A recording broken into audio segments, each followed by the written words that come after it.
سورہ یونس آیت نمبر 62.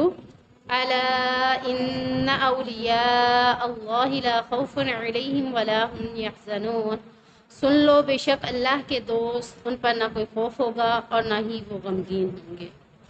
الذین آمنوا وکانوا یتقون. وہ جو ایمان لائے اور اپنے آپ کو پرہیزگاری میں رکھا. اس آیت میں اللہ تبارک و تعالیٰ نے اپنے ولیوں کا ذکر کیا ہے. اگر ہم لفظ ولی استعمال کریں تو تب بھی وہی بات ہے، کیونکہ اولیاء کا مطلب دوست، ولی سب کچھ آ جاتا ہے. اب ہمارے ہاں جو معاشرے میں کنسپٹ ہے کہ یہ اولیاء اللہ ہیں، اگر ان کی حالتیں دیکھ لیں تو سمجھ آتی ہے کہ یہ اولیاء اللہ نہیں ہے، کیونکہ اللہ کے دوست کی حالت ایسی نہیں ہے. اللہ قرآن میں اپنے دوست کی حالت بتا رہا ہے کہ دنیا میں اس کی کیسی ہوگی اور آخرت میں اس کی کیسی ہوگی. سب سے پہلے تو اولیاء اللہ سے مراد وہ لوگ نہیں ہیں جو پیر فقیر یا کوئی بزرگ یا کوئی گھروں کے اندر کوئی تعویذ شاویز دینا یا پھر باہر کوئی جگہ بنا کر اس کے اوپر کلمات لکھ کر دے دینا یا تعویذیں دے دینا یا مسئلے مسائل سن کر بتا دینا، اسے اولیاء اللہ نہیں کہا گیا. اللہ تبارک و تعالیٰ نے اس آیت میں اولیاء اللہ کا ذکر کرتے ہوئے فرمایا کہ یہ اللہ کے دوست ہیں. اب ظاہری بات ہے کہ انسان جس کو دوست بناتا ہے تو اس کی صحبت ضرور اختیار کرتا ہے. جب ایک انسان اللہ کو اپنا دوست بنائے گا یا اللہ اس کو اپنا دوست بنائے گا تو اس میں اللہ رب العزت کی باتوں کی جھلک نظر آئے گی. یعنی قرآن کیا کہہ رہا ہے وہ ان کے اوپر چلنا پھرنا اٹھنا بیٹھنے سے نظر آئے گا. جیسا کہ حضرت عائشہ نے نبی کریم صلی اللہ علیہ وسلم کے بارے میں فرمایا تھا کہ وہ تو چلتا پھرتا قرآن ہے. یعنی مثال کیا تھی کہ وہ ان کا اٹھنا، ان کا بیٹھنا، ان کا چلنا، ان کا سونا سب کچھ قرآن کے مطابق ہے. تو یہاں اللہ تعالیٰ نے جو صفت بتائی ہے اولیاء اللہ کی وہ کیا ہے؟ سب سے پہلے اللہ تعالیٰ کہتے ہیں کہ وہ لوگ جو ایمان لے آئے، آمنو ایمان لے آئے، وکانوا یتقون اور پرہیزگاری اختیار کرتے ہیں. یعنی اپنے آپ کو گناہوں سے بچا کر رکھتے ہیں، گناہ نہیں کرتے. اللہ رب العزت نے جو احکامات اتارے ہیں ان کے اوپر پورا کا پورا عمل کرتے ہیں. تو یہاں پر یہ جو یتقون ہے اس کا اصل مطلب کیا ہے؟ تقوی. تقوی کا اصل معنی جو ہم دیکھتے ہیں وہ یہی ہے کہ کوئی بھی کہہ دے کہ میں تو بڑا تقوی والا ہوں، اگر وہ نمازیں پڑھ رہا ہے، اگر وہ روزے رکھ رہا ہے تو ہم اسے یہ نہیں کہیں گے کہ یہ تقوی والا ہے. تقوی کی اصل نشانی جو ہے وہ یہ ہے اتباع سنت. نمازیں تو ہر کوئی پڑھ رہا ہے نا، لیکن اتباع سنت، سنت کے مطابق نماز پڑھنا، سنت کے مطابق اٹھنا، سنت کے مطابق چلنا. یعنی نبی کا کردار کیا تھا، نبی کو نبی بنانے کا مقصد کیا تھا؟ بطور نمونہ اللہ تبارک و تعالیٰ نے ہمارے سامنے ان کو پیش کر دیا کہ اگر تم نے اللہ کی اطاعت کرنی ہے، اللہ کو اپنا دوست بنانا ہے تو نبی کریم صلی اللہ علیہ وسلم کی اتباع یعنی پیروی کرنا تمہارے لیے بہت ہی ضروری ہے. اب یہاں سے پتہ چلتا ہے کہ اولیاء اللہ کی خاص نشانی کیا ہے کہ وہ نبی کریم صلی اللہ علیہ وسلم کی سنتوں پہ عمل کرتے ہیں. اب دیکھ لیں ان کا سنتوں پہ تو کوئی عمل ہی نہیں ہوگا، کھانا کھا رہے ہوں گے، پانی پی رہے ہوں گے، چل پھر رہے ہوں گے، اٹھتے بیٹھتے ہوں گے، لیکن کوئی بھی ان کے اندر سنت کی جھلک نظر نہیں آئے گی. یہاں تک کہ ان کی داڑھی نظر نہیں آ رہی، ان کی شلواریں ٹخنوں سے نیچے ہیں، یا پھر ان کا حلیہ وہ نبی کریم صلی اللہ علیہ وسلم کی سنت کے مطابق نہیں ہے، یا ان کا کوئی نیک عمل نبی کی سنت کے مطابق نہیں ہے. وہ کوئی ایسے ہی پیر فقیر بن کے بیٹھ جائے اور اپنے آپ کو گندی حالت میں رکھ کر کہہ دے کہ میں اولیاء اللہ ہوں، تو وہ اولیاء اللہ کیسا ہو سکتا ہے؟ اللہ تعالیٰ نے تو پچھلی آیتوں میں یہ کہا ہے نا کہ جو تمہیں دیا وہ ظاہر کرو. اب جو ہمارے پاس یعنی وہ یہ مقصد کیا تھا؟ اللہ جمیل، اللہ خوبصورت ہے. اب یہ گندگی اختیار کرنا یا اپنے آپ کو گندی حالت میں رکھنا یہ کوئی اولیاء اللہ کی نشانی نہیں ہے. اولیاء اللہ کی نشانی کیا ہے کہ وہ اپنے آپ کو پاکیزہ رکھتے ہیں، صاف ستھرا رکھتے ہیں. تو یہاں اصل نشانی جو بتائی گئی ہے وہ یہی ہے کہ نبی کریم صلی اللہ علیہ وسلم کی اتباع کرنا. حدیث میں آتا ہے کہ نبی کریم صلی اللہ علیہ وسلم نے فرمایا کہ سیدنا انس بیان کرتے ہیں کہ 3 آدمی نبی کریم صلی اللہ علیہ وسلم کی ازواج مطہرات کے گھروں کی طرف آپ کی عبادت کا حال پوچھنے آئے. جب آپ نے یعنی انہوں نے آپ سے آپ کی عبادت کا تذکرہ کیا تو انہوں نے آپ کی عبادت کو اپنے لیے کم سمجھا. یعنی کیوں کم سمجھا؟ کہ وہ تو نبی ہیں، اللہ کے پیارے دوست ہیں، خلیل ہیں. اللہ رب العزت کی عبادات میں اگر کمی ہوتی بھی ہے تو اللہ تو ان کو جنت میں اعلیٰ مقام دے دے گا. ہم تو ادنا سے بندے ہیں تو ہمیں نبی سے زیادہ عبادت کرنی چاہیے. حالانکہ اللہ تعالیٰ نے قرآن میں نبی کو کہا ہے کہ اے نبی تیرے اوپر بوجھ زیادہ ہے ذمہ داری کا، تو تجھے کیا کرنا ہے؟ یا ایھا المزمل یا ایھا المدثر قم فانذر وربک فکبر. یعنی تو اٹھ اپنے آپ کو کمبلوں میں لپیٹ کر نہ سویا رہا، بلکہ آدھی رات کو اٹھ کے اللہ کے ہاں قیام کر، جس کی جتنی بڑی ذمہ داری ہے وہ اتنا اللہ کے قریب ہو جاتا ہے۔ سمجھ آئیے؟ یہ نہیں ہے کہ اللہ کے نبی ہیں تو عبادت اگر کم کر رہے ہیں تو وہ بخشے جائیں گے تو ہمیں ان سے زیادہ عبادت کرنی ہے، بلکہ ہم نبی سے زیادہ عبادت کر ہی نہیں سکتے۔ نبی کریم صلی اللہ علیہ وسلم کی عبادت کو سننے کے بعد ان تین لوگوں کے ذہنوں میں یہ کنسیپٹ آیا کہ ان کی عبادت، نبی کی عبادت تو جو ہے وہ تو چلو ہے، لیکن ہماری عبادت نبی سے کم نہیں بلکہ نبی سے زیادہ ہونی چاہیے، کیونکہ ہم تو ادنا سے لوگ ہیں، وہ تو نبی ہیں، تھوڑی عبادت بھی کریں گے تو اللہ تعالیٰ معاف کر دے گا، لیکن ہم تو چھوٹے سے ادنا سے لوگ ہیں تو ہمیں عبادت زیادہ کرنی چاہیے۔ تو یہ بات جب ان کے ذہن میں آئی کہ ہمارا آپ صلی اللہ علیہ وسلم سے کیا مقابلہ، آپ کی تو اگلی پچھلی ساری گناہوں کو معاف کر دیا گیا ہے، چنانچہ ان میں سے ایک نے کہا کہ میں تو اب ہمیشہ رات بھر نماز پڑھا کروں گا، سوؤں گا نہیں۔ اگر ہم ایک رات زیادہ جاگ لیں، اگلے دن ہماری کیفیت کیا ہوتی ہے؟ اس سے اگلی رات جیسی رات ہوتی ہے ہم کہتے ہیں آج تو میں جلدی سوؤں گی، کیونکہ تھکاوٹ ابھی تک ختم نہیں ہوئی۔ تو اگر وہ مسلسل ساری راتیں عبادت کرتا تو تھکاوٹ اس کے اوپر کتنی ہو جانی تھی؟ دن میں چاہے آپ جتنا مرضی ہے سو لیں، لیکن رات کا سونا اپنا ایک الگ ہے، یعنی اللہ نے جو رات کا مقام رکھا ہے وہ دن کے اندر وہ حاصل نہیں کر سکتے، جو دن کی بات رکھی ہے وہ رات میں حاصل نہیں کر سکتے۔ تو اللہ تبارک و تعالیٰ کے نبی کی جب عبادت کا ذکر سن کے ایک شخص نے کیا ارادہ کیا کہ میں ساری رات عبادت کیا کروں گا، آج کے بعد سوؤں گا نہیں۔ دوسرے نے کہا کہ میں ہمیشہ روزہ رکھوں گا، کبھی بھی روزہ نہیں چھوڑوں گا، یعنی ہر دن میرا روزے کے ساتھ ہوگا۔ تیسرے نے کہا کہ میں عورتوں سے ہمیشہ الگ رہوں گا اور کبھی نکاح نہیں کروں گا، کیونکہ عورت سے نکاح کروں گا تو دنیا کے معاملات میں آنے کی وجہ سے، پھر بچوں کے آنے کی وجہ سے معاملات اور زیادہ ہو جائیں گے، پھر عبادت میں کمی ہو جائے گی۔ تو اس کا اصل مقصد کیا تھا کہ عبادت میں کمی نہ ہو، اس لیے نہ میں بیوی رکھوں گا نہ بچوں کا معاملہ رکھوں گا، اس تمام معاملات سے اکیلا رہوں گا، تو اکیلا اللہ کی عبادت زیادہ کر لوں گا۔ اسی اسنا میں یعنی اسی دوران ابھی یہ باتیں ہو ہی رہی تھی کہ نبی کریم صلی اللہ علیہ وسلم تشریف لے آئے اور فرمایا کیا تم لوگوں نے ایسی ایسی بات کہی ہے، اللہ کی قسم میں اللہ تعالیٰ سے بنسبت تمہارے بہت زیادہ ڈرنے والا ہوں۔ ظاہری بات ہے ذمہ داری زیادہ ہے تو ڈر بھی تو زیادہ آئے گا نا، کہ میں اپنی ذمہ داری پوری کر پا رہا ہوں کہ نہیں کر پا رہا۔ اگر میں اپنی ذمہ داری پوری نہیں کر پا رہا تو اللہ کے ہاں کیا ہوں گا؟ جواب دے ہوں گا۔ تو اللہ کے نبی کیا کہہ رہے ہیں؟ میں تمہاری نسبت اللہ سے زیادہ ڈرنے والا ہوں، کیونکہ اللہ نے مجھے خوشخبری دینے والا اور ڈرانے والا بنا کر بھیجا ہے، اور اس کا خوف رکھنے والا ہوں، لیکن میں پھر بھی روزے رکھتا ہوں اور چھوڑتا بھی ہوں، نماز پڑھتا ہوں اور سوتا بھی ہوں، عورتوں سے نکاح بھی کرتا ہوں۔ یاد رکھو جو میری سنت سے روگردانی کرے گا وہ مجھ سے نہیں ہوگا، یعنی میرے سے بڑھ کر کوئی عمل کرے گا تو وہ کیا ہوگا؟ میرے میں سے نہیں ہوگا۔ اس حدیث سے ہمیں کیا پتہ چلتا ہے کہ اگر ہم نبی کریم صلی اللہ علیہ وسلم کی عبادت سے زیادہ عبادت کرنے کا ارادہ کر لیں تو کیا ہمیں اس پہ اجر مل جائے گا؟ نہیں ملے گا۔ کیوں نہیں ملے گا؟ کیونکہ اتباع سنت ہمارے لیے لازمی ہے، نبی کی عبادت سے زیادہ عبادت ہم نہیں کر سکتے۔ جو نبی نے کام کیا ہی نہ ہو وہ ہم کیسے کریں؟ وہ ہم نہیں کر سکتے، کیونکہ جو عبادت تھی وہ اللہ نے اپنے نبی کے ذریعے ہمیں سکھا دی۔ اب ہمیں یہ نہیں ہے کہ اللہ کے نبی تھے اب ہم بھی سوچیں میں اس سے زیادہ عبادت کر لوں، نہیں ہو سکتی، کر بھی نہیں پاؤں گی۔ اور اسی طریقے سے اس حدیث سے ہمیں پتہ چلتا ہے کہ اس پر اجر نہیں ہے۔ اجر نہیں ہے تو پھر کیا ہے؟ اگر جو عبادت میں عبادت سمجھ کر کروں گی وہ عبادت نہیں رہے گی، وہ کیا بن جائے گا میرے لیے؟ گناہ بن جائے گا اور بدعت بن جائے گی۔ اس کی اگزامپل میں نے بڑھا دی ہے کہ 3 رکعتوں کی بجائے 4 رکعتیں پڑھ لیں، نماز ہوئی ہے؟ نہیں، نماز ہوئی نہیں ہے۔ کوئی کہہ نہیں سکتا آپ نے مغرب کی نماز پڑھی ہے، تو وہ نماز کا کوئی اجر نہیں ہے، بجائے اجر کے ہم نے کیا کیا؟ گناہ کا کام کر دیا۔ تو کوئی بھی ایسی عبادت جو نبی نے نہیں بتائی وہ اگر ہم کریں گے تو وہ کوئی بھی اجر کا باعث نہیں بن سکتی، نیکی کا باعث نہیں بن سکتی، چاہے وہ کسی مہینے کے ساتھ نسبت ہو، چاہے وہ کسی دن کے ساتھ نسبت ہو، چاہے وہ کسی کی زندگی کے ساتھ نسبت ہو، چاہے وہ کسی کے مرنے کے ساتھ نسبت ہو۔ کوئی بھی ایسا عمل ہو جو نبی نے نہیں کیا اس موقع کے اوپر، اگر ہم اس کو کر لیں گے تو وہ کیا بن جائے گا؟ بدعت بن جائے گا، وہ نیکی نہیں بنے گا۔ ہم اپنی طرف سے کیوں نیکی، کیسے نیکی بنا سکتے ہیں جبکہ اللہ نے کہا کہ دین مکمل کر دیا؟ دین میں کمی ہے؟ ہم میں سے کوئی اپنی طرف سے کوئی دین میں ایڈ کر سکتا ہے؟ جب نہیں کر سکتے تو کسی بھی نسبت سے، اب مرنے والا مر گیا، آپ وہ کہتے ہیں دعائیں کر لیں، یہ کر لیں، وہ کر لیں، ہر ایک کی اپنی اپنی سوچ ہے، ہر ایک کے اپنے اپنے رسم و رواج ہے، تو کیا وہ دین بن جائے گا؟ نہیں، وہ بدعت ہے، اس کے اوپر کوئی بھی اجر نہیں ملے گا۔ جو نبی نے کیا ہے وہ ہم کریں گے تو اس پہ اجر ہے، جو نبی نے نہیں کیا اگر ہم وہ کرتے ہیں تو اس کے اوپر اجر نہیں ہے۔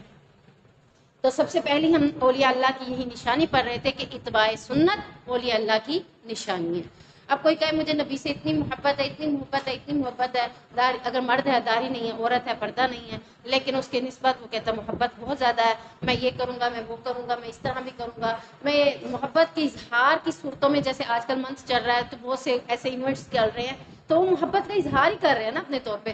ان کے مائنڈ میں یہ ہوتا ہے کہ ہم نبی سے محبت کی وجہ سے ایسے معاملات کر رہے ہیں، جبکہ نبی سے محبت کا طریقہ کیا ہے، اولیاء اللہ کے بننے کی نشانی کیا ہے؟ اتباع سنت۔ اگر نبی نے کیا تو ہم کریں گے، اگر نبی نے نہیں کیا تو ہم اسے نہیں کر سکتے، اسے نبی سے محبت نہیں کہی جائے گی۔ جب میں کہوں اب میں آپ کے سامنے موجود ہوں، آپ میرے بارے میں جانتے ہیں، اور اگر آپ میں سے کوئی ایسی بات کر لیتا ہے میرے بارے میں، دوسرا کہتا ہے نہیں ایسے نہیں ہو سکتی، وہ میں نے ایسا انہیں نہیں دیکھا، اگر پھر بھی آپ کہتے ہیں نہیں وہ ایسے ہی ہے، ایسا ہونا چاہیے، ایسے ہم کرتے ہیں، وہ خوش ہوں گی، تو جب مجھے پتا چلے گا میں خوش ہوں گی یا ناراض ہوں، جبکہ میں نے وہ کام کرنے کو ہی نہیں کہا۔ چلے میں ایگزامپل ہی دے دیتی اس بات کی، پھر آپ کو سمجھ آئے گی۔ میں سالگرہ اپنی نہیں مناتی، ٹھیک ہے؟ جب آپ کو پتا چلا کہ میرا برتھ ڈے آ گیا، آپ کہیں گے ہمیں باجی سے بڑی محبت ہے، باجی کا برتھ ڈے منانا چاہیے، بھائی باجی ہیں، استاد ہیں، کچھ چلو گفٹ ہی دے دینا چاہیے۔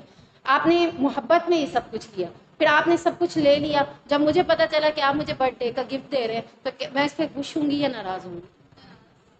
ایسے ہی نبی کا ہوتا ہے، نبی کی اتباع زیادہ ضروری ہے، نبی کی سنت کے اوپر عمل کرنا ہمارے لیے زیادہ ضروری ہے۔ کھانے میں سنتے نہیں دیکھی، پینے میں سنتے نہیں دیکھی، اٹھتے بیٹھنے میں سنتے نہیں دیکھی، سونے جاگنے میں سنتے نہیں دیکھی، یہ ایسی محبت کا کیا فائدہ جو صرف خالی لفظوں کے ساتھ اظہار کیا جائے، وہ محبت نہیں ہے۔ محبت کہاں سے نظر آئے گی؟ عمل سے نظر آئے گی۔ اسی طریقے سے دوسری حدیث میں آتا ہے کہ نبی کریم صلی اللہ علیہ وسلم نے فرمایا اللہ کے بندوں میں سے کچھ لوگ ایسے بھی ہوں گے جو نبی ہوں گے نہ شہید ہوں گے، یعنی اللہ کے بندوں میں سے ہی بندے ہوں گے، نبی بھی نہیں ہوں گے، شہید بھی نہیں ہوں گے، ٹھیک ہے نا؟ ان کا درجہ نہ نبیوں والا ہے نہ شہید ہے، جیسے ہم نہ نبی ہے نہ شہید ہے، دونوں میں سے نہیں ہے نا۔ تو قیامت کے روز اللہ کرے ہم ان میں شامل ہو جائیں، قیامت کے روز اللہ کے ہاں ان کا مرتبہ جو ہے بلند ہو جائے گا، نبیوں اور شہیدوں کے جیسا ہو جائے گا، بلکہ ان سے بھی زیادہ درجہ ہو جائے گا۔ کیوں؟ اس کے بارے میں آتا ہے کہ ان کے مراتب و منازل کی وجہ سے انبیاء اور شہداء بھی ان پر رشک کریں گے، رشک کریں گے۔ صحابہ نے کہا اللہ کے رسول ہمیں بتائیے وہ کون لوگ ہیں؟ آپ صلی اللہ علیہ وسلم نے فرمایا یہ وہ لوگ ہیں جو آپس میں اللہ کی کتاب کے لیے یا اللہ کی محبت کے لیے ایک دوسرے سے محبت کرتے ہیں، ان کا آپس میں کوئی رشتہ داری کا تعلق نہیں ہے، کوئی انسیت بہن بھائی کا رشتہ نہیں ہے، نہ ہی ان کا کوئی مالی لین دین کا معاملہ ہے، بلکہ ایک دوسرے سے ان کا تعلق کس بیس پر بنا ہے؟ اللہ کی محبت، اللہ کی کتاب کو سمجھنے کے ساتھ۔ میں اور آپ کیا لگتے ہیں؟ کچھ بھی نہیں لگتا، لیکن ہم دونوں آپس میں، ہم سارے آپس میں کس لیے ملتے ہیں؟ اللہ کے لیے، اللہ کی محبت کے لیے، اللہ کی کتاب کے لیے۔ تو ہمارا آپس میں اس نیت کے ساتھ ایک دوسرے سے ملنا ہی کیا ہو جائے گا؟ درجے بلند کرنے کا مقام بن جائے گا۔ کہ کچھ لوگ کسی سے ملتے ہیں، کس لیے ملتے ہیں؟ یہ میرا رشتہ دار ہے، خالہ کے گھر جا رہی ہوں، چاچی کے گھر جا رہی ہوں، فلانے کے گھر جا رہی ہوں۔ لیکن کچھ لوگ کہتے ہیں نہیں، میں وہاں قرآن کلاس لگتی ہے، وہ ساری بہنیں بڑی اچھی ہیں، ان سے مل کر بیٹھنے میں بہت مزہ آتا ہے، وہاں بہت اچھا میں فیل کرتی ہوں۔ تو ان دونوں میں سے اللہ کے ہاں مرتبہ کون پا گیا؟ جو اللہ کی کتاب کو پڑھنے میں، اللہ سے محبت کے لیے۔ وہ ایک دوسرے سے محبت اللہ کی محبت کی وجہ سے ہے، وہ یہ نہیں کہتے ہمارا کوئی مالی لین دین ہے، نہ ہی کوئی رشتہ داری ہے۔ اللہ کی قسم ان کے چہرے نور یعنی روشن ہوں گے، اور وہ لوگ نور پر یعنی روشنی پر ہوں گے۔ جب لوگ خوف زدہ ہو رہے ہوں گے تو انہیں کوئی خوف نہیں ہوگا، جب لوگ غمگین و پریشان ہو رہے ہوں گے تو انہیں کوئی غم اور پریشانی نہیں ہوگی۔ اسی پر اللہ کے نبی صلی اللہ علیہ وسلم نے یہ آیت نازل پڑھی، الا ان اولیاء اللہ لا خوف، کہ ان پر نہ کوئی خوف ہوگا اور نہ ہی وہ غمگین ہوں گے۔ یعنی اس وقت حالانکہ غمگین ہونا بنتا ہے، کیوں؟ کیونکہ سامنے حالات دیکھ کر سمجھ آ رہی ہوگی کہ میں نے دنیا کیسے گزاری ہے، خوف ہو رہا ہوگا پتہ نہیں آج میرے عملوں کے ساتھ میرے ساتھ کیا بنتا ہے. تو لیکن ایسے لوگ جو اولیاء اللہ ہوں گے، اللہ کے دوست ہوں گے، اتباع سنت کو منانے والے ہوں گے، اور پھر اس کے ساتھ ساتھ اللہ کی کتاب کے لیے ایک دوسرے سے محبت کرتے ہیں، اللہ کی محبت کے لیے ایک دوسرے سے محبت کرتے ہیں، تو ایسے لوگوں کے بارے میں اللہ تعالیٰ کیا کہہ رہے ہیں کہ ان کا نہ کوئی خوف ہوگا اور نہ ہی یہ غمگین ہوں گے. خوف کس چیز کا نہیں ہوگا کہ آج انہیں پتا ہوگا ہمیں جہنم میں نہیں ڈالا جائے گا. کیوں؟ یہ کس بات کا ہوگا؟ کیونکہ انہوں نے اپنی دنیا کی زندگی میں اتباع سنت پر عمل کیا تھا. تو یہاں سے ہمیں پتہ چل گیا کہ اولیاء اللہ کون لوگ ہیں اور اسی طریقے سے بلند درجے والے کون سے لوگ ہیں. لہم البشریٰ فی الحیات الدنیا وفی الآخرہ، ان کے لیے خوشخبری ہے دنیا کی زندگی میں بھی اور آخرت کی زندگی میں بھی. بشریٰ کسے کہتے ہیں؟ خوشخبری. ٹھیک ہے نا، بشریٰ کے اندر جو نکلا ہے خوشخبری، اور خوشخبری سے مراد کیا ہے؟ بشارتیں، بشارت دینا، خوشخبری، یہ ساری ایک ہی لفظ ہے. بشریٰ کہیں، بشارت کہیں، خوشخبری کہیں، مبشر کہیں، یہ سارے ایک ہی چیز ہے. خوشخبری دینے والا، مبشر کہیں گے خوشخبری دینے والا، یعنی وہ ایک نبی کریم صلی اللہ علیہ وسلم کی طرف ان کا تعلق بن جاتا ہے. اگر ہم کسی کا نام رکھ دیتے ہیں مبشر تو اس کا مطلب ہوتا ہے خوشخبری دینے والا، یعنی وہ شخص کی طرف چلا جاتا ہے. لیکن یہ جو بشریٰ ہے، بشارت ہے، خوشخبری ہے، یہ کسی بھی معاملات میں کوئی خوشخبری بھی ہو سکتی ہے.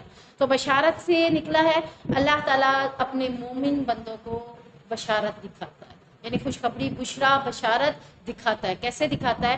اس کے بارے میں حدیث میں آتا ہے کہ نبی کریم صلی اللہ علیہ وسلم نے فرماتے ہوئے انس نے سنا، ابو ہریرہ نے سنا کہ نبوت میں سے صرف مبشرات باقی رہ جائیں گے. لوگوں نے پوچھا مبشرات کیا ہیں؟ تو آپ صلی اللہ علیہ وسلم نے فرمایا اچھے خواب. وہی بذات خود بھی بعض اوقات خواب کی صورت میں آتی تھی، بعض اوقات ایسے ہی آ جاتی تھی. تو آج کے دور میں وہی نازل نہیں ہو سکتی، ٹھیک ہے نا، کوئی یہ نہیں کہہ سکتا میرے پر وہی نازل ہوئی ہے. ہاں، کسی کو کوئی اچھا خواب دکھایا گیا ہے، مثال کے طور پر کسی کا کوئی عزیز فوت ہو گیا، اس سے خواب دیکھا ہے. کیا خواب دیکھا ہے؟ کہ وہ بڑی اچھی جگہ پر ہے اور اچھے اچھے پھل کھا رہا ہے اور وہ بڑا خوش ہے، مطمئن ہے اور ہنس رہا ہے، یعنی اس کا چہرہ پر نور ہے. اب یہ کیا ہے؟ اس کو کیا دکھایا گیا ہے؟ خوشخبری، بشارت. خواب میں اس کو کیا دکھائی گئی ہے؟ بشارت. اور یہ جو خواب میں اس طرح کی چیز دکھائی گئی ہے یہ حقیقت ہوتی ہے، ٹھیک ہے نا. وہی تو ختم ہو گیا سلسلہ، لیکن بشارات کا سلسلہ ختم نہیں ہوگا. اور یہ بشارتیں اللہ کن کو دکھاتا ہے؟ صرف مومن بندوں کو. اب لوگ کہتے ہیں ہائی میری امی چلی گئی، مجھے تو کوئی خواب ہی نہیں آ رہا. لوگ کہتے ہیں اچھا تو رات کو یاد کر کے سو، دیکھ تجھے خواب آئے گا. ضروری نہیں ہے کہ انہیں خواب آئے. خواب کس کو ہوتا ہے؟ صرف نیک لوگوں کو، اولیاء اللہ. پیچھے اسی کا ذکر ہے، لہم البشریٰ، انہی کو خوشخبریاں ملتی ہیں، انہی کو بشارتیں نظر آتی ہیں. یعنی جو مومن ہوتے ہیں، اتباع سنت پر عمل کرنے والے ہوتے ہیں، انہیں کئی ایسے اپنی دنیا کے معاملات خوابوں کی صورت میں دکھا دیے جاتے ہیں. نہیں، ایسا نہیں ہے، مین یہی ہے. ہاں البتہ بعض کا خواب ایسے بھی آتے ہیں جب ہم بہت زیادہ اس کو سوچ کے سوئیں نا، آٹومیٹکلی وہ چیز خواب میں بھی آ جاتی ہے. وہ صرف مردہ نہیں ہے، وہ سچے نہیں ہے، وہ تو کیونکہ ہم سوچ رہے تھے نا. یہ سوچنا نہیں ہے، یہ آپ نے سوچنا نہیں ہے. یہ آپ کو سوئے سوئے اچانک مردہ ہی نظر آیا اور وہ مردہ اس حالت میں نظر آ گیا، یا آپ کو سوئے سوئے اچانک آپ نے کچھ نہیں سوچا لیکن آپ کو نظر آیا کہ کل میں جو کام کر رہی ہوں وہ میرے لیے فائدے والا ہے. جیسا کہ ایک واقعہ بھی اس حوالے سے ملتا ہے. اس واقعے میں کیا تھا کہ ایک شخص نے، دو بیٹے تھے، ایک نے ماں لے لی، ایک نے جائیداد لے لی. اسے پتا تھا کہ یہ ماں کو نہیں رکھے گا. اسے کہا جو سودا کرتے ہیں یا تو جائیداد رکھ یا ماں رکھ. اسے کہا میں پاگل ہوں ماں بھی رکھوں اور جائیداد بھی تجھے دے دوں؟ تو ماں رکھ، جائیداد مجھے دے دے. اب جس نے ماں کی خدمت کی، سارا کچھ کیا، اس کے والدہ فوت ہو گئی، اس کے بعد بھی اس نے یعنی جو اس سے ممکن ہوا وہ کرتا رہا. تو یہاں تک کہ اس کو خواب دکھایا گیا. خواب کیا دکھایا گیا؟ کہ فلاں جگہ 30 دینار پڑے ہیں، جا کر لے لو. خواب میں ہی وہ پوچھ رہا ہے کہ کیا وہ میرے لیے برکت کا باعث ہے؟ کہا جاتا ہے نہیں. صبح اٹھتا ہے، بیوی کو قصہ سناتا ہے، بیوی کہتی جب برکت کا باعث ہی نہیں ہے تو پھر لینے کیوں جاؤ. یہ تھا اس کو بشارت، ٹھیک ہے نا. اس نے کوئی سوچ ہی نہیں ہے کوئی، یہ اس کو والدین کی خدمت کے صلے میں بشارت مل رہی تھی اور اس کو آزمایا بھی ساتھ میں جا رہا تھا. پھر خواب دیکھا 10 سکے پڑے ہیں، یعنی 10 دینار پڑے. تو اس کو پھر بھی اس نے پوچھا خواب میں کیا اس میں برکت ہے؟ کہا جاتا ہے کہ نہیں. پھر اگلے دن، تیسرے دن پھر خواب دکھائی دیتا ہے. تیسرے دن خواب میں کیا دیکھتا ہے؟ صرف 1 دینار پڑا ہے. پوچھتے اس میں برکت ہے؟ کہا جاتا ہے ہاں اس میں برکت ہے. صبح اٹھتا ہے بیوی سے، جب تیسری بار خواب سناتا ہے بیوی کہتی ہے جا لے آؤ، اور جب وہ ایک دینار لے کر آتا ہے راستے میں کئی دنوں سے سوچتا ہے کہ ہم نے اچھا کھانا نہیں کھایا، چلو مچھلی لے لو، آدھے دینار کی مچھلی لیتا ہے، گھر لے آتا ہے۔ اس دور میں مچھلی بنا کر نہیں دیتے تھے، ایسی مچھلی دے دیتے تھے۔ جب گھر آیا اس نے مچھلی کو صاف کیا، بنایا، اس کے چاک کیا تو اندر اتنی قیمتی ہیرا نکلا تھا جس سے وہ اس وقت کا اس دور کا بہت بڑا امیر شخص بن گیا۔ اب دیکھیں اگر اللہ تعالیٰ 1 روپے میں بھی برکت ڈالے تو آپ کے وہ کئی کام کا باعث بن سکتا ہے، اور اگر 1 لاکھ بھی آ جائے برکت نہ ہو تو وہ ایسے آئے گا اور ایسے جائے گا، پتہ ہی نہیں چلے گا۔ تو یہاں سے پتہ کیا چلتا ہے کہ آپ مال کی کثرت نہیں مانگے بلکہ کیا مانگے؟ برکت مانگے کہ اللہ ایسا مال عطا کر جس میں برکت بھی ہو، چاہے وہ تھوڑا ہوگا لیکن اس میں برکت کی وجہ سے کیا ہو جائے گا؟ وہ آپ کے لیے زیادہ بہتر ہو جائے گا۔ تو یہاں یعنی یہ بشارتیں ہیں، تو یہ بشارتیں کیا ہیں؟ اچھے خواب کی صورت میں موجود رہیں گے۔ تو سب سے پہلے ہم دیکھ رہے ہیں کہ بشارت کی کئی اقسام ہیں۔ پہلی اقسام ہم دیکھ لی ہے کہ کیسی اقسام ہے؟ بشارت کی صورت میں۔ بشارت یعنی اچھے خواب کی صورت میں، یہ ایک خوشخبری ہے نا ہمارے لیے، تو یہ ایک اقسام کی یعنی خوشخبری کی ایک قسم ہے۔ دوسری آتی ہے کہ بشارت سے مراد لوگوں کا تعریف کرنا بھی ہو سکتا ہے۔ سیدنا ابو ذر بیان کرتے ہیں کہ رسول اللہ صلی اللہ علیہ وسلم سے دریافت کیا گیا کہ آپ اس شخص کے بارے میں کیا فرماتے ہیں جو اعمال صالحہ کرتا ہو اور لوگ اس کی تعریف کریں؟ آپ صلی اللہ علیہ وسلم نے فرمایا یہ مومن کے لیے فوری بشارت ہے، فوری خوشخبری ہے کہ لوگ اس کی نیک اعمال کی یعنی وہ خود نہیں چاہ رہا، یہ بھی ذہن میں رکھیں، وہ خود نہیں چاہ رہا کہ میں نیکیاں کروں اور لوگ میری تعریف کریں، بلکہ وہ خود نیکی اللہ کی رضا کے لیے کرتا ہے، لیکن لوگ اس کی نیکی سے اس قدر مطمئن ہوتے ہیں اور اس قدر فرق محسوس کرتے ہیں کہ وہ ان کی تعریف کرتا ہے، یہ شخص بڑا اچھا ہے، جہاں بھی جاتا ہے فائدہ دیتا ہے، جہاں بھی جاتا ہے تو لوگوں کو اچھا فیل ہوتا ہے۔ تو یہ جو بشارت کیا ہے اس کے لیے، یہ دنیا میں مومن کے لیے فوری بشارت ہے کہ وہ واقعی اولیاء اللہ ہے۔ تیسری بشارت سے مراد وہ خوشخبری بھی ہو سکتی ہے جو موت کے وقت فرشتے دیتے ہیں۔ اس کے بارے میں حدیث میں آتا ہے کہ رسول اللہ صلی اللہ علیہ وسلم نے فرمایا لیکن مومن کو جب موت آتی ہے تو اسے اللہ کی رضا اور آخرت میں اس کی باعزت ہونے کی خوشخبری سنا دی جاتی ہے۔ مرنے سے پہلے جب ایک مومن کو موت کے لیے فرشتے قبض کرنے کے لیے روح آتے ہیں تو اس کو کیا کہا جاتا ہے؟ یا ایتھا النفس المطمئنہ ارجعی الی ربک راضیۃ مرضیہ، اے مطمئن روح نکل اس جان سے اور اپنے رب کے پاس چل ہنسی خوشی اور راضی ہو کر۔ اب یہ کس کو بشارت دی جا رہی ہے؟ جو حقیقتاً یہ لفظ اس کو سنائے جاتے ہیں، مرنے والے کو یہ لفظ سنائے جاتے ہیں اور جس کی وجہ سے اس کے چہرے پر کیا آ جاتی ہے؟ مسکان آ جاتی ہے۔ اور اسی حوالے سے ایک حدیث میں مفہوم میں آتا ہے کہ انسان جب موت مانگے تو یہ مانگے کہ اللہ کلمے والی موت دے، شہادت والی موت دے، چہرے پہ مسکراہٹ ہو، ماتھے پہ پسینہ ہو، تو یہ مومن کی موت کی نشانی ہے۔ یعنی مرنے والا اگر کلمہ بھی پڑھا ہے، ہونٹوں پہ اس کے مسکران ہے اور ماتھے پہ اس کو پسینہ بھی آیا ہے تو یہ کیا ہے؟ مومن ہونے کی نشانی ہے۔ تو یہاں بھی اب یہ کیا ہو گیا؟ مرنے والے کو بھی خوشخبری مل گئی، مرنے سے پہلے ہی اسے خوشخبری مل گئی کہ وہ اللہ کا پسندیدہ بندہ ہے۔ چوتھی قسم کس چیز کی ہے؟ حدیث میں آتا ہے کہ مومن کی موت کے وقت سفید چہروں اور سفید کپڑوں والے فرشتے اس کے پاس آتے ہیں، ڈرونی شکلوں میں نہیں آتے۔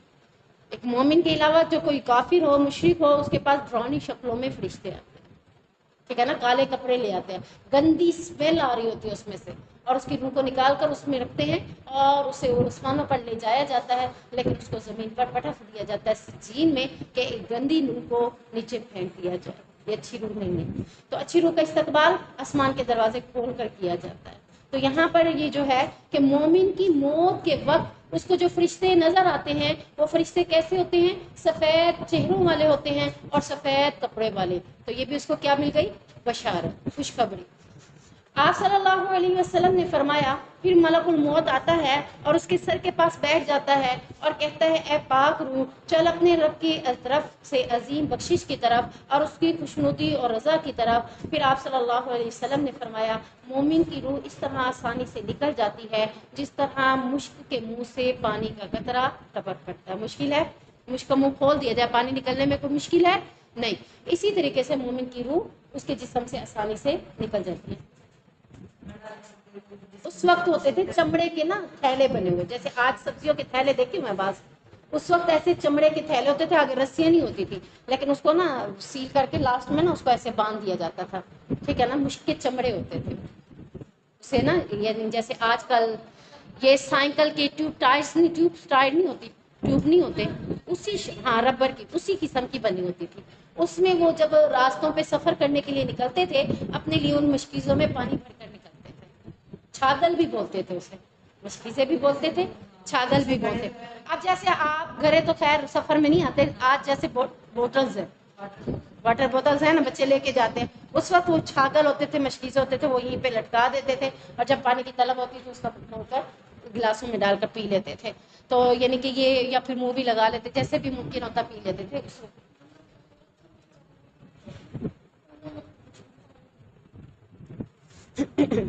تو یہاں سے اب یعنی کہ یہ پتہ چلتا ہے کہ وہ چھاگل اور وہ جو ہوتے تھے مشک کے چمڑے، اس کے اندر سے پانی کا ٹپکنا کوئی مشکل نہیں ہے، تو اسی طریقے سے ایک مومن کی روح کو نکالا جاتا ہے۔ اس کے برعکس ایک کافر کی روح کیسے نکلتی ہے؟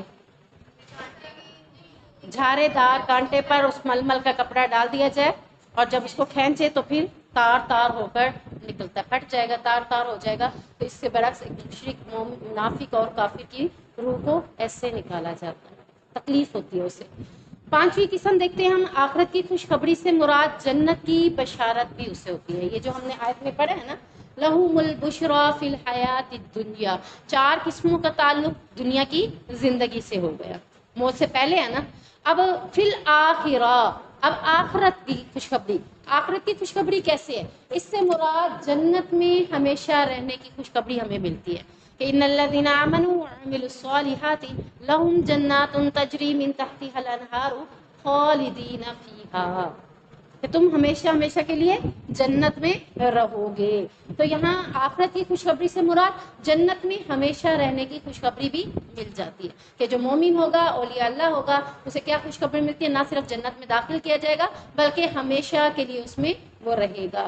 سیدنا عبداللہ بن عمر بیان کرتے ہیں کہ رسول اللہ صلی اللہ علیہ وسلم نے فرمایا جب جنت والے جنت کی طرف اور دوزخ والے دوزخ کی طرف چلے جائیں گے تو موت کو لایا جائے گا، اسے جنت اور دوزخ کے درمیان میں رکھا جائے گا، اسے مینڈے کی شکل میں لایا جائے گا، اور پھر ایک منادی کرنے والا منادی کرے گا، یعنی پکارنے والا، اعلان کرنے والا، اے جنت والو اب موت نہیں ہے، اور اے دوستیو اب موت نہیں ہے۔ کیوں؟ کیونکہ وہ جو موت کو مینڈے کی شکل میں لا کر درمیان میں رکھا گیا تھا، اس کو کیا کر دیا گیا تھا؟ ذبح کر دیا گیا۔ اب جب وہ موت ہی ذبح ہو گئی تو جب لفظ موت ہی ختم ہو گیا تو اب موت نہیں ہے۔ اب تو جنت والوں کی خوشی میں اضافہ ہو جائے گا اور دوستیوں کے غم میں اضافہ ہو جائے گا۔ تو یہ تھی بشرا، یعنی اس کے ساری ڈیٹیل تھی۔ لا تبدیل لکلمات اللہ، اللہ رب العزت کی باتوں میں کوئی تبدیلی نہیں۔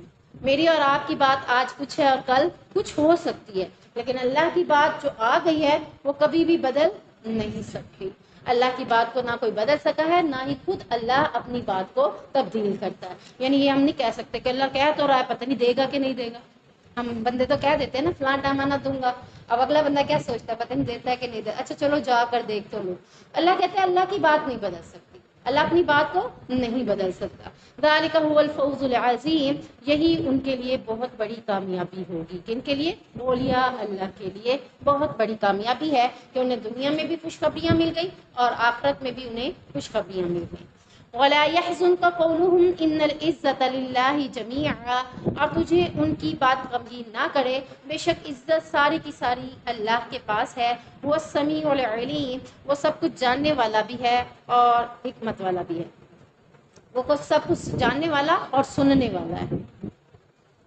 نبی کریم صلی اللہ علیہ وسلم کافروں کے مذاق اڑانے پر بعض کا دل برداشتہ ہو جاتے تھے، تو انسان ہی نا، اب جتنا بھی بڑا فراغ دل ہو لیکن پھر بھی کبھی نہ کبھی کسی نہ کسی بات کا مذاق جب بنایا جائے گا تو پھر کیا ہوگا؟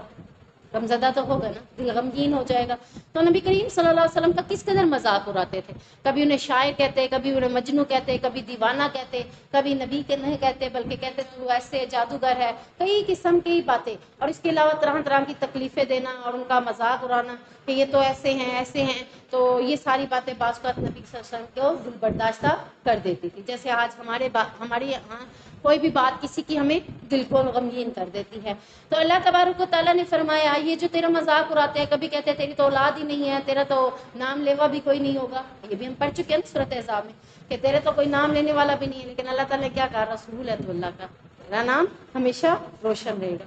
تو یہاں بھی اللہ تعالیٰ کہہ رہے ہیں کہ تجھے ان کے مذاق والی باتوں سے جو تیرا دل غمگین ہوتا ہے، تو اداس ہو جاتا ہے اور یہ سمجھتا ہے کہ شاید کہ تیری عزت میں کوئی کمی ہو جائے گی، اور ان کا مقصد بھی تیرا مذاق اڑانے کا کیا ہوتا ہے کہ تیری عزت میں کمی ہو۔ ہم کسی کا مذاق کیوں اڑاتے ہیں؟ ڈسہارٹ کرنے کے ساتھ ساتھ لوگوں میں اس کا معیار گرانے کے لیے، نیچے دکھانے کے لیے۔ تو اللہ کے نبی صلی اللہ علیہ وسلم کو بھی لوگوں کے درمیان میں بیٹھ کر ایسی باتیں کرتے تو مقصد ان کا کیا ہوتا تھا کہ کوئی ان کی عزت نہ کرے۔ تو اللہ تبارک و تعالیٰ فرما رہے ہیں چاہے کوئی تمہارا مذاق اڑائے، کوئی تمہارے بارے میں کوئی کسی طرح کی باتیں کرے، تو اس سے تمہاری عزت میں کمی نہیں آئے گی۔ عزت ساری کی ساری کس کے پاس ہے؟ اللہ کے پاس۔ اب اگر ایک عورت یا چاہے آپ ہے کسی بھی نیکی کے بات کے اوپر عمل کر لیں، ٹھیک ہے، آپ کہیں گے اب میں اسکول میں جاؤں گی، لوگ میرا مذاق اڑائیں گے، ظاہری باتیں اڑائیں گے کیونکہ اللہ کے نبی کا اڑایا گیا تو آپ کا بھی اڑایا جائے گا۔ آپ کا جب وہ مذاق اڑائیں گے تو آپ کیا ہوں گی؟ غمگین ہو کر آپ اس نیکی کو نہیں چھوڑیں گے۔ اگر آپ اس نے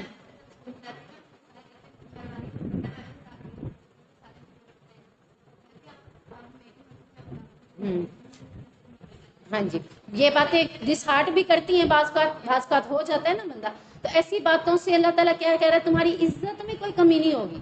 کلاس میں تمہیں وہ ڈیگریڈ کرنے کی کوشش کر رہے ہیں تو لیکن تم ڈیگریڈ نہیں ہوگے، ایک وقت آئے گا کہ یہی کلاس تمہیں عزت دینے والی بن جائے گی کہ تم اچھا کرتی تھی، آج دیکھو تمہاری اسی عام کام کی وجہ سے آج تم بچ گئی، باقی ہم سارے ڈوب گئے۔ تو اللہ کہہ رہا ہے عزت والا معاملہ جو ہے نا وہ اللہ کے ہاتھ میں ہے، وہ چاہے جس کے ساتھ بھی جس کے ذریعے بھی تمہیں عزت دینا چاہے دے سکتا ہے۔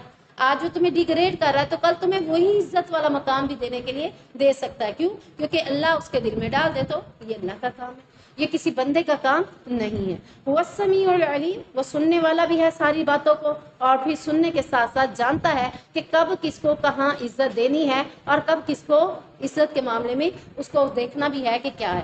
اب عزت کے معاملے میں پیچھے ہم بات کیا دیکھ رہے ہیں کہ عزت کی بات کیوں کی ہے؟ کیونکہ غمگین باتوں کے اوپر یا ڈیگریڈ والی باتوں کے اوپر نبی کریم صلی اللہ علیہ وسلم دل برداشتہ ہوتے تو یہ سمجھتے کہ شاید کہ اب میرا کوئی مقام نہیں رہے گا، تو اللہ نے کہا مقام دینا اللہ کا کام ہے، اللہ جب چاہے جس وقت چاہے کسی کو بھی مقام دے سکتا ہے۔ سیدنا زید بن ارقم بیان کرتے ہیں کہ میں ایک غزوے میں تھا کہ میں نے عبداللہ بن ابی کو اپنے کانوں سے یہ کہتے ہوئے سنا کہ تم رسول اللہ صلی اللہ علیہ وسلم کے ساتھیوں کو خرچ خیرات وغیرہ نہ دو، یعنی کس کو؟ زید کہہ رہے ہیں، ٹھیک ہے نا، زید بن راقم کہہ رہے ہیں کہ میں ایک بار کن کے ساتھ تھا؟ عبداللہ بن ابی کے ساتھ تھا، اور اپنی کانوں سے یہ بات سنی تھی کہ عبداللہ بن ابی کیا کہہ رہا تھا کہ تم رسول اللہ صلی اللہ علیہ وسلم کے ساتھیوں پر خرچ نہ کیا کرو، ان کے اوپر پیسے خرچ نہ کیا کرو، خیرات نہ کیا کرو، یہاں تک کہ اگر جب تم ان کو پیسے نہیں دو گے، صدقہ خیرات نہیں دو گے، تو وہ کیا کریں گے؟ نبی کا ساتھ چھوڑ دیں گے۔ تو ان کا مقصد یہ تھا، تو یہ کہ اگر ہم اس لڑائی سے لوٹ کر مدینہ پہنچ کر گئے تو عزت والا جو ہوگا وہ ذلیل کو نکال دے گا۔ قریش مکہ کون تھے؟ عزت والے تھے، اور اس وقت صحابہ کیا تھے؟ لوگ ان کو ذلیل و خوار کر رہے تھے، ٹھیک ہے نا، ان کا کوئی مقام نہیں تھا، کوئی مرتبہ نہیں تھا۔ تو اللہ تعالیٰ کی نے اس آیت کے اندر جو عزت والی بات کی اس کے مفہوم میں یہ حدیث میں آپ کو بتا رہی ہوں کہ زید کہتے ہیں کہ جب میں نے اپنی کانوں سے یہ بات سن بھی لی اور یہ ساری باتیں سننے کے بعد کیا ہوا کہ ہم وہ مزید کیا کہہ رہے تھے کہ ہم انہیں مدینہ میں مکہ میں جا کر مدینے میں جا کر دوبارہ کیا کریں گے؟ عزت والے جو ہوں گے وہ ذلیل و رسوا کو نکال دیں گے۔ میں نے یہ بات اپنے چچا کو یا سیدنا عمر کو بتائی تو انہوں نے اس بات کا ذکر نبی کریم صلی اللہ علیہ وسلم سے کیا، آپ نے مجھے بلایا تو میں نے جو بات سنی تھی میں نے ویسے ہی کہہ دی، لیکن پھر رسول اللہ صلی اللہ علیہ وسلم نے عبداللہ بن ابی کو بھی بلایا اور اس کے ساتھیوں کو بھی بلایا، ان سے پوچھا تو وہ حلف اٹھا گئے، حلف کہتے ہیں قسم اٹھا گئے، کیا کہ کس بات کی قسم اٹھا گئے؟ کہ ہم نے تو ایسا کہا ہی نہیں۔ اب جب وہ قسم اٹھا گئے، اب دیکھیں نبی کریم صلی اللہ علیہ وسلم کو بھی غیب کی باتیں نہیں پتہ تھی، اگر پتہ ہوتی تو کبھی بھی زید کو ڈیگریڈ نہ کرتے، انہوں نے قسم کھائی تو اللہ کے نبی نے سمجھا کہ یہی سچے ہیں اور زید غلط کہہ رہے ہیں، تو اللہ کے نبی صلی اللہ علیہ وسلم نے کیا کیا؟ زید کو جھوٹا قرار دے دیا اور عبداللہ بن ابی اور اس کے ساتھیوں کی تصدیق کر دی۔ کس بات کے اوپر؟ قسم کھانے کے۔ ہمارے ہاں بھی معاشرے میں جو قسم کھا لیتا ہے تو اس کی بات کو کیا سمجھ لیا جاتا ہے؟ سچا سمجھ لیا جاتا ہے۔ ہم سمجھ رہے ہوتے ہیں کہ یہ قسم ایسے تھوڑا کھائے گا، جیسے قرآن کی کھائی، فلاں کی کھائی، حالانکہ قسم صرف اللہ کے علاوہ کسی کی بھی نہیں کھانی چاہیے، لیکن لوگ مختلف چیزوں کی قسمیں کھا کر کہتے ہیں کہ ہم نے قسم کھا لی۔ اب عبداللہ بن ابی اور اس کے ساتھیوں کی تصدیق کر دی۔ پھر زید کہتے ہیں مجھے ایسا رنج ہوا کہ کبھی بھی اس طرح کا رنج نہیں ہوا تھا، کہ نبی کریم صلی اللہ علیہ وسلم کو مجھ پر یقین نہیں تھا، ہوتا ہے نا، انہوں نے ایسے ہی بات کی تھی، انہوں نے ایسے ہی بات کی، اور انہیں یہ تھا نا کہ میں نبی کا صحابی ہوں تو میری بات کو سچا سمجھا جائے گا، صحابی جھوٹ نہیں بولتے تھے نا، انہیں یہ تھا کہ نبی کو میری بات کے اوپر ٹرسٹ ہوگا، جیسے آپ بھی کبھی سمجھ لیں کہ میری بات کے اوپر ٹرسٹ ہوگا۔ تو جب انہوں نے دیکھا کہ نبی نے ٹرسٹ نہیں کیا تو یہ بات بڑی تکلیف دہ ہے کہ ایک بندہ کہے کہ میرے بارے میں ٹرسٹ ہو اور اگلا بندہ کہے کہ میں تو تم پر ٹرسٹ رکھتا ہی نہیں ہوں، تو یہ اس کے لیے کیا ہے، بہت ہی زیادہ غمگین کرنے والی بات تھی۔ کہتے ہیں زید کہتے ہیں میں اپنے گھر میں بیٹھ رہا، میرے چچا نے کہا کہ میرا خیال نہیں تھا کہ رسول اللہ صلی اللہ علیہ وسلم تمہیں جھٹلائیں گے اور تم پر ناراض ہوں گے، چنانچہ قرآن میں یہ جو آیت نازل ہوئی سورۃ منافقون میں، اذا جاءک المنافقون قالوا نشهد انک لرسول اللہ، اے نبی کریم صلی اللہ علیہ وسلم تم نے منافقوں کی بات پہ یقین کر لیا۔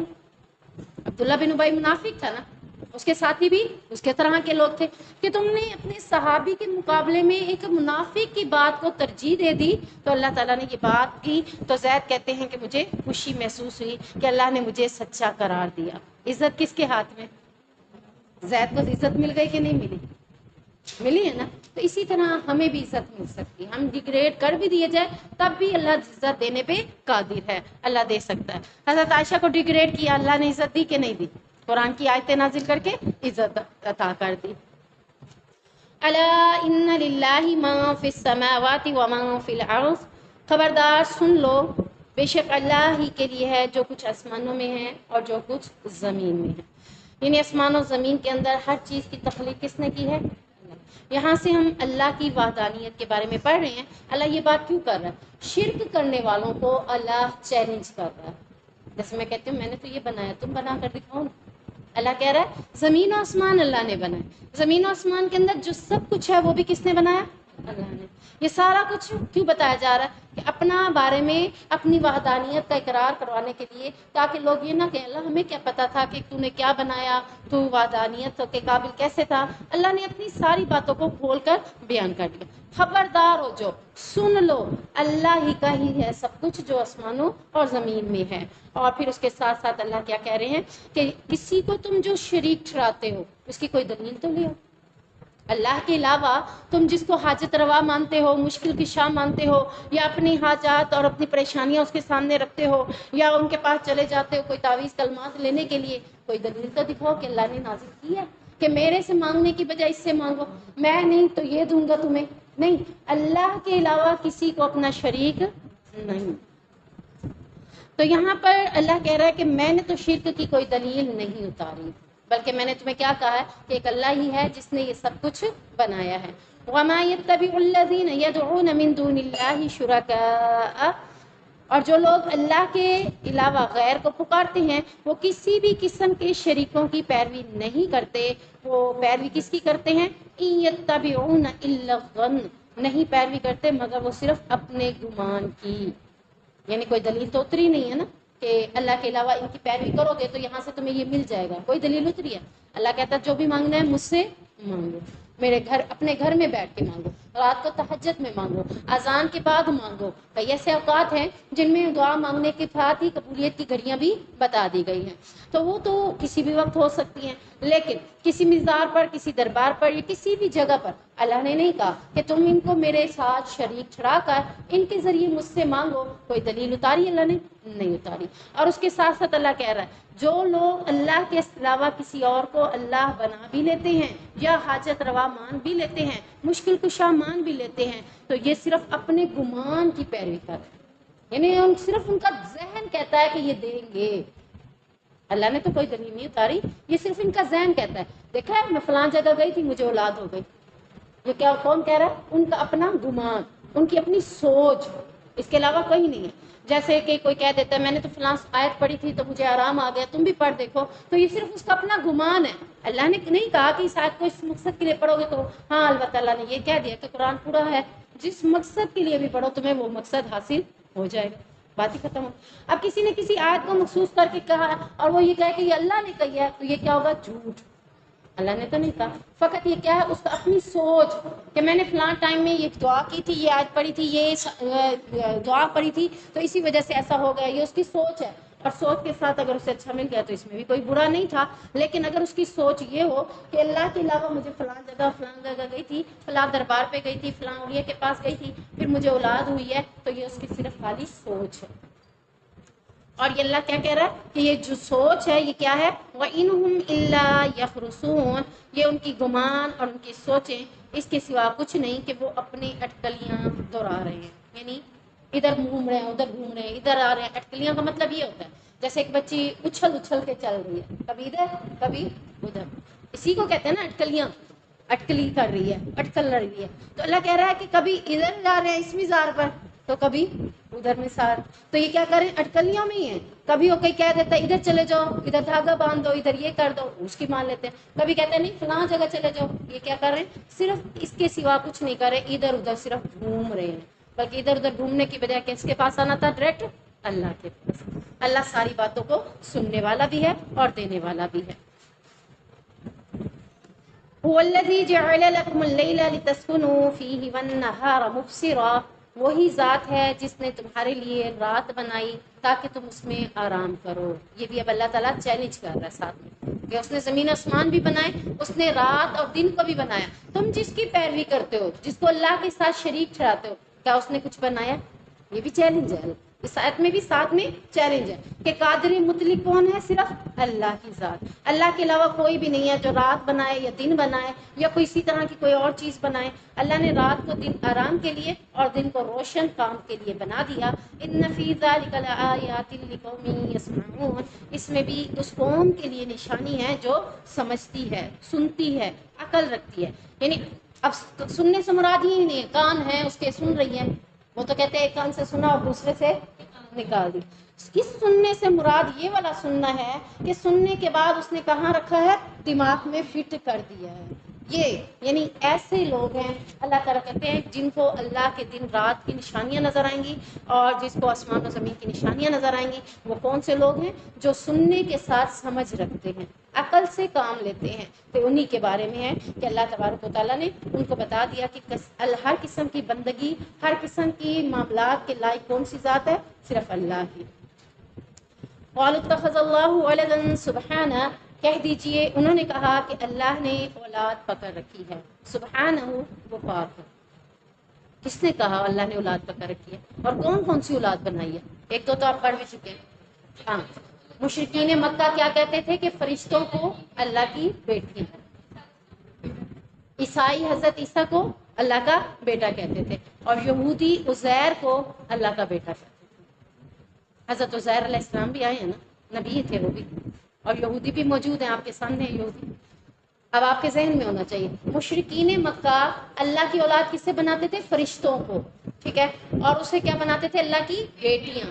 اور یہودی حضرت عزیر کو اللہ کا بیٹا بناتے تھے، اور عیسائی حضرت عیسیٰ علیہ السلام کو اللہ کا بیٹا کہتے تھے. یہاں پر یہ انہی کی بات ہے، ایک کی بات نہیں ہے. انہوں نے کہا، ٹھیک ہے نا، انہوں سے جمع کا صیغہ ہے تو تینوں آ گئے. انہوں نے کہا کہ اللہ کی اولاد ہے. اللہ نے اس کا جواب کیا دیا؟ سبحانہ، اللہ تو پاک ہے، اللہ کو تو اولاد کی ضرورت ہی نہیں ہے. اولاد کی کس کو ضرورت ہوتی ہے؟ جو محتاج ہوتا ہے نا کسی کا. اب ہم بڑھاپے میں ہیں تب بھی ہمیں اولاد کی ضرورت ہے، ہم اگر اکیلے ہیں تو تب بھی ہمیں اولاد کی ضرورت ہے، ہم بیمار ہیں تو تب بھی ہمیں اولاد کی ضرورت ہے. اگر ایک عورت گھر میں اکیلی ہو، بیمار ہو جائے، اٹھ کے چل کے پانی نہ پی سکے تو اسے اس وقت اپنی اولاد کی ضرورت ہوتی ہے کہ نہیں ہوتی؟ آج میری بیٹی ہوتی تو مجھے پانی پلا دیتی. اور اسی طرح ہم اگر باپ ہے باہر جاتا ہے، تھکاوٹ سے برا حال ہو جاتا ہے، وہ کہتا ہے بیٹا ہوتا تو آج میرا ساتھ دیتا. اللہ تعالیٰ کہتا ہے کہ اللہ تعالیٰ تو محتاج ہی نہیں ہے کسی چیز کا. اللہ تو کہتا ہے کن فیکون، ہو جاتا ہے.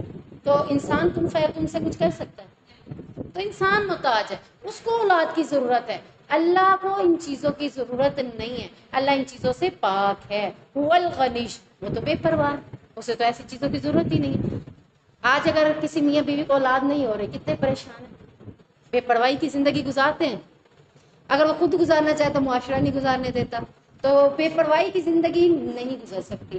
اللہ کہتا ہے میرے پاس کچھ بھی نہیں ہے تو لیکن پھر بھی میں سارے کاموں پر قادر ہوں. تو قادر ہونے کی وجہ سے میں کیا ہوں؟ بے پرواہ. مجھے ان چیزوں کی ضرورت نہیں ہے. لہو ما فی السماوات و ما فی الارض، اسی کے لیے ہے جو کچھ آسمان میں ہے اور جو کچھ زمین میں ہے. تو اللہ تعالیٰ نے کہا کہ تمہیں اولاد کی ضرورت ہے ان تمام چیزوں کے لیے، لیکن اللہ کے پاس آسمان و زمین کی ساری چیزیں وہ پہلے سے ہی موجود ہے. اللہ کو کس لیے ضرورت ہے؟ آج میں بوڑھا ہوں، اولاد ہوتی تو مجھے کما کر کھلاتی. اللہ کے پاس تو پہلے سے ہی وہ چیز موجود ہے، خزانوں کے ڈھیر لگے پڑے. تو اللہ کو ان چیزوں کی ضرورت ہی نہیں ہے. ان عندکم من سلطان بہذا، نہیں تمہارے پاس اس کی کوئی دلیل نہیں ہے. کس کی کوئی دلیل نہیں ہے؟ فرشتوں کو اللہ کا بیٹے کہتے ہو، عیسیٰ کو اللہ کا بیٹا کہتے ہو، یہودی عزیر کو اللہ کا بیٹا کہتے ہیں. دلیل تو دکھاؤ کہ اللہ کا بیٹا ہے، کہیں سے تو ثابت کرو. جیسے اللہ نے کہا میں نے زمین و آسمان کو بنایا، یہ ثابت ہے. ہم کوئی کسی سے ہم بحث کرتے ہیں کہ اللہ نے آسمان اور زمین کو بنایا، وہ کہتا ہے کوئی دلیل دو. ہم یہ آیت دکھا سکتے ہیں، الا ان للہ ما فی السماوات و ما فی الارض. ہم کہتے ہیں رات اور دن کو اللہ نے بنایا، وہ کہیں دلیل دو. ہم دکھا سکتے ہیں. ٹھیک ہے. پھر وہ کوئی کہتا ہے کہ آسمان اور زمین میں سب کچھ کس کا؟ ہم کہیں گے اللہ کا. وہ کہیں گے دلیل دو. تو ہم کہیں گے لہو ما فی السماوات و ما فی الارض، کہ آسمان اور زمین میں جو کچھ ہے وہ اللہ کا. اب جو اللہ کے ساتھ شریک ٹھہراتے ہیں یا اللہ کی اولاد بناتے ہیں، اللہ تعالیٰ کہتے ہیں کوئی دلیل تو لے آؤ، کوئی آیت تو لے آؤ. جہاں پہ اللہ نے کہا کہ عزیر اللہ کا بیٹا ہے، جہاں پہ اللہ نے کہا عیسیٰ اللہ کا بیٹا ہے، اللہ نے تو ان دونوں کو نبی بنایا ہے. یا اللہ نے فرشتے کو کہا کہ یہ میری بیٹی ہے، کوئی دلیل بھی ان کے پاس نہیں. ان کی اپنی کتابوں میں بھی نہیں ہے. ٹھیک ہے نا. جو تورات، زبور، انجیل آئی ہیں ان کی اپنی کتابوں میں بھی اس طرح کی کوئی دلیل نہیں ہے. اتقولون علی اللہ ما لا تعلمون، تو کیا تم اللہ پر وہ بات کرتے ہو جو تم خود بھی نہیں جانتے. ہمیں بھی نہیں پتا کہ واقعی ہے یا نہیں ہے. کنفیوژن ہو جائے گی. جو کہتے ہیں نا یہودی، تو اگر یہودیوں سے بھی دے لیں تو ایک وقت میں بیٹھ کے وہ بھی کنفیوژن کا شکار ہو جائیں گے. ہاں دلیل تو کوئی نہیں ہے، پتہ نہیں ہے کہ نہیں. تو اللہ کے بارے میں ایسی بات کیوں کہتے ہو جس کے بارے میں تمہیں خود بھی نالج نہیں ہے. کسی بھی چیلنج میں، کسی بھی مظاہرے میں کسی بات کا پتہ نہ ہو تو بندہ کسی سے بحث کر ہی نہیں سکتا. پتہ ہو تو تبھی بحث کر سکتا ہے. تو اللہ تعالیٰ نے کہا ایسی بات کیوں کرتے ہو جس کے بارے میں تمہیں خود بھی نہیں پتا.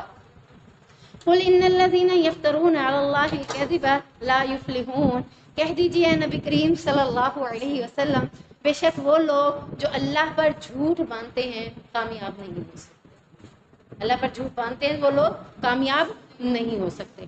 اب یفترون ہے جمع کا صیغہ.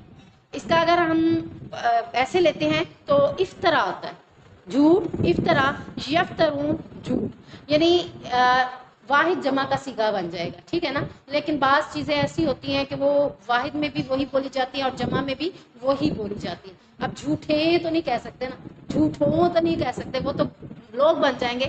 وہ یہ شخص بڑا جھوٹا ہے، یہ جھوٹ بولتا ہے، بات بات پر جھوٹ بولتا ہے. یہاں سے پتہ چل جائے گا کہ یہ جمع کا صیغہ ہو گیا، کہ اس کی تو عادت ہے. تو یہاں اللہ تعالیٰ کہہ رہے ہیں کہ افطرا باندھتے ہیں، جھوٹ باندھتے ہیں. کس پہ؟ اللہ پر. افطرا کیا ہے؟ جھوٹ باندھنا. اور جھوٹ کیا ہے؟ اللہ پر جھوٹ کیا باندھ رہے ہیں کہ اللہ کی بیٹیاں، اللہ کے ساتھ دوسرے شریک ہیں. سارے جھوٹ ہیں. اور اللہ تعالیٰ نے اس کے بارے میں کیا کہا کہ یہ کامیاب نہیں ہوں گے. اور ان کا انجام کیا ہوگا؟ اللہ تعالیٰ کہتے ہیں متاع فی الدنیا، ان باتوں کے مقابلے میں جو اللہ پر جھوٹ باندھ رہے ہیں تھوڑا فائدہ اٹھائیں گے دنیا کی زندگی میں. ثم الینا مرجعہم، پھر اللہ کے پاس لوٹ کر جانا ہے. ثم نذیقہم العذاب الشدید، پھر اللہ سخت عذاب دے گا، شدید عذاب دے گا، سخت عذاب دے گا. کیوں؟ جھوٹ کوئی عام بات تھوڑا ہے. اللہ کو جھوٹ بڑا ناپسند ہے، اس لیے اللہ پر بھی جھوٹ باندھنا. اللہ تعالیٰ کیا کہہ رہا ہے؟ اس کی سزا کیا ہوگی؟ سخت ترین عذاب انہیں دوں گا. بما كانوا یکفرون، اس وجہ سے کہ وہ کفر کرتے تھے. اب یہ جو بات ہے متاع فی الدنیا، یہ اس کی ایک ایگزامپل دیتے ہیں کہ دنیا قلیل ہے، تھوڑی ہے. حالانکہ ہم دیکھتے ہیں کتنی بڑی دنیا ہے اور دنیا کے خزانے بھی اتنے بڑے ہیں. لیکن اللہ کہہ رہا ہے متاع قلیل، دنیا تو تھوڑی ہے، دنیا کا ساز و سامان تھوڑا ہے. چاہے کسی کے پاس ڈھیر بھی آ جائیں، محلات پہ محلات اس کے پاس ہوں، گاڑیاں ہوں، بینک بیلنس ہو، وہ جو مرضی ہے کھائے، اس کے لیے کوئی ٹینشن نہ ہو، پھر بھی اس کے لیے اللہ تعالیٰ نے کیا کہہ دیا؟ متاع قلیل، دنیا تو تھوڑی ہے. کیسی؟ حدیث میں آتا ہے، ہاں جی وہ بھی ہے، ابھی اسی طریقے سے ایک اور حدیث وہ بھی میں نے آپ کو بتائی ہوئی ہے کہ رسول اللہ صلی اللہ علیہ وسلم نے فرمایا قیامت کے دن اہل جہنم میں سے ایک شخص کو لایا جائے گا جو دنیا میں سب سے زیادہ خوشحال تھا. اسے دوزخ کا ایک غوطہ دینے کے بعد جب نکال کر باہر لایا جائے گا تو اس سے پوچھا جائے گا اے آدم کے بیٹے کیا تو نے دنیا میں کبھی آرام دیکھا تھا؟ کیا تجھ پر کبھی چین کا لمحہ آیا تھا؟ وہ کہے گا کہ اللہ کی قسم اے میرے رب کبھی بھی نہیں. یعنی اب وہ کیا ہے، وہ اتنی لمبی زندگی جو اس نے 63 سالہ سودہ گزاری بھی تھی، اب اس کو کچھ بھی نظر نہیں آ رہی. جہنم کا صرف ایک غوطہ اس کے لیے بڑا ہو گیا ہے اور دنیا اس کے لیے کیا بن گئی ہے؟ قلیل. اسے نظر ہی نہیں آ رہی. 10 چیزیں موجود ہیں، ایک نہیں ہے، تو آپ کس چیز کو دیکھ رہے ہیں؟ نہیں، انہیں 10 چیزوں کو ایک چیز کو دیکھ رہے ہیں جو نہیں ہے. 10 چیزوں کی فکر ہی نہیں. مثال کے طور پر آپ کے پاس 500 روپیہ ہے، 10 روپے کوئی آپ سے لے جاتا ہے یا 10 روپے آپ کا کوئی خرچ کر لیا یا کچھ بھی کر لیا یا کسی نے چھین لی، آپ باقی 490 روپے کی فکر کریں گے یا اس 10 کی؟ اسی 10 روپے کے پیچھے بھاگیں گے، 490 کی فکر نہیں کریں گے. اس کی مثال یہی ہے کہ آپ دنیا میں ان چھوٹی چھوٹی چیزوں کے لیے بھاگ رہے ہیں، اصل آخرت جو ہے اس کی فکر نہیں. اور اسی طرح ایک دن میں اگر آپ کو کوئی چھوٹی سی بات بری لگتی ہے تو پھر آپ کیا کرتے ہیں؟ 490 باتیں جو اچھی تھی اس کو آپ نے نہیں دیکھا، اس 10 باتیں جو غلط تھی اسی کے پیچھے سارا دن ٹینشن میں گزار دی، وہی لے کے بیٹھے.